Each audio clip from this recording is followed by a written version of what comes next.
So we skipped one lightning talk to make sure that Angelica had enough time to present her product, and now we happen to have 15 minutes left before the coffee break. So I'd like to take that opportunity to show you some things from one of the websites that, one of the wikis that we're working on. And I already showed a part of that last night when we had a visit from the New York chapter. So please bear with me. This one it still remembers, this one it doesn't, that is good.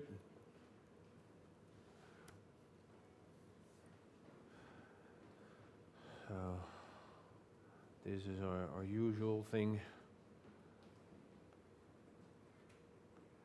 Okay, so one of what we call the diamond events of the headquarters that I work is CWIX.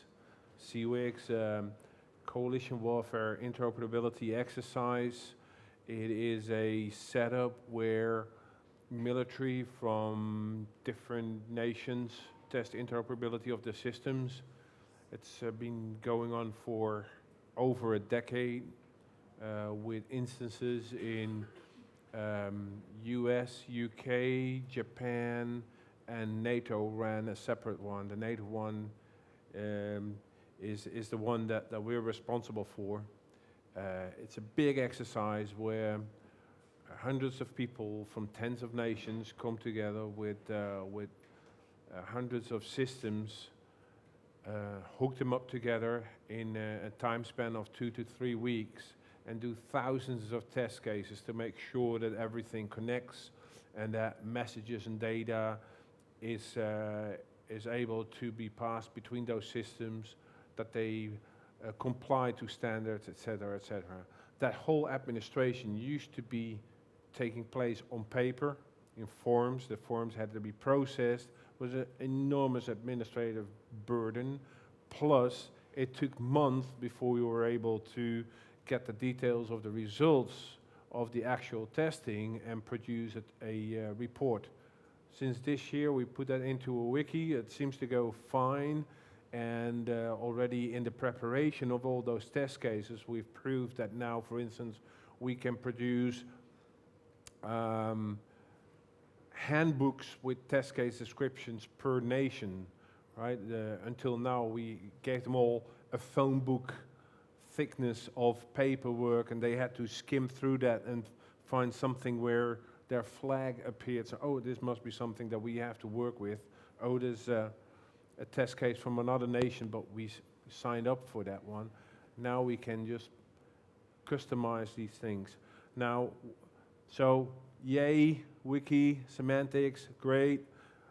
But why do I want to show this one? Because in this one we chose a different approach, and that is that in the feedback from the last presentation, I said that we don't have a lot of people that edit our wikis. That's true for everything except this one, because in this one, all the content, almost all the content, is provided by the people that participate in the tests. They talk to each other, they set up everything, they select their standards, they identify their systems, they assign people to it. So they do all the input. So we put a lot of load on creating a good user interaction. And one of the things that we did was to work with iconography, with icons that enable people to navigate through the wiki easily with a touchscreen. So behind every icon that you see, there is a new page. All the information that is not in an icon is just for display, is a result of a query or a result of a field that is being entered in a form. But there is no link in there in most cases. If you want to go to a new page, you have to find an icon. So it anticipates that users that for instance, let's see, go to Finland. Those people just have to click or touch the Finnish flag, and then they enter this one. And from here, they can search their test cases or see the room where they are allocated in the test location, scroll through all the focus areas that they have tests in. So that's the new thing that we introduced in this wiki. Make it adaptive and able to navigate with touch control. And all the other data, like here, for instance, these are the test results. We have nothing yet because the event is in 2 weeks, but those will be automatically populated and built every time we open those pages. So this is a way for them to keep an eye on their performance. But on top of this one, we also created dashboards that use that same approach. So I don't know how to navigate to that one because this is not my wiki, but hopefully I can find here a dashboard. So this is a typical dashboard for air operations. So in the area of the test location where all the people are gathered that do tests on air operation systems, we have a big screen and it displays this information. And from here, in theory, they could navigate to other pages as well. But this gives a very nice overview, and we have found that it's not easy in a wiki to have pages automatically refreshed. But if you do this on full screen in Chrome, I believe that you can adjust the settings so that it refreshes on a regular basis, and that's what we use there. So we have televisions with a Raspberry Pi behind it, all set up to do these things all over the test area. So very short thing. This is what I wanted to show you, and my question to you is, have you designed wikis, or do you know wikis that have implemented a way for touchscreen control? Or is this something that you absolutely have no interest in or not have thought about yet? And if you do have an idea, how would you do this?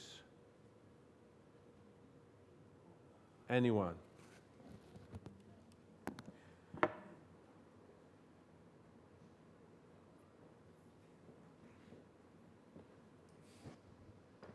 We actually, sometimes we teach classes to astronauts, and we're doing it in a facility where we're walking around in a large high bay, where we're looking at boxes and tools and things like that we're training them on. And so a lot of times we will just carry an iPad and we'll run our lesson plan, or the instructor will have whatever their notes and things like that on the iPad. And we've talked about ways to make our wiki a little more touchpad friendly. Yeah. And I like what you've got here. These large icons where your fat fingers can navigate a little bit easier. So yeah, I like this. It's a very simplistic approach, with the idea that we didn't want to divert from the default skin. We don't have an interest, or let's say, we don't have an interest to use or design special skins, because we're afraid that if we invest a lot of resources in doing that, every time that the core software has an update, we might lose our skin design, and we have to do it all over again. So we want to save time there and put it on the product itself. And this was, it looks like a quick and dirty solution. You just use the native features in MediaWiki to build this, and the only thing you need to do is to find out how they neatly align in a box that you reserve for it on screen. So I can tell you how easy it is. Yeah, I guess my only concern would be that we're not taking away from the native desktop environment, which we probably use the majority of the time. So, Yeah. you know, if we had a lesson plan for a particular class, I don't want to necessarily have two versions of that, you know, a touch screen and a desktop, but I'm sure there's, you know, obviously there's ways that we could, you know, semantically generate that content or reproduce it, but it's interesting. Okay. Well, yeah. Well, this too. You know, this is the only version they have, though. So even if they work from a regular desktop without touchscreen features, they can still work with this one. Anyone else? No? Hey, that's what a lightning talk is for, right? So, coffee break.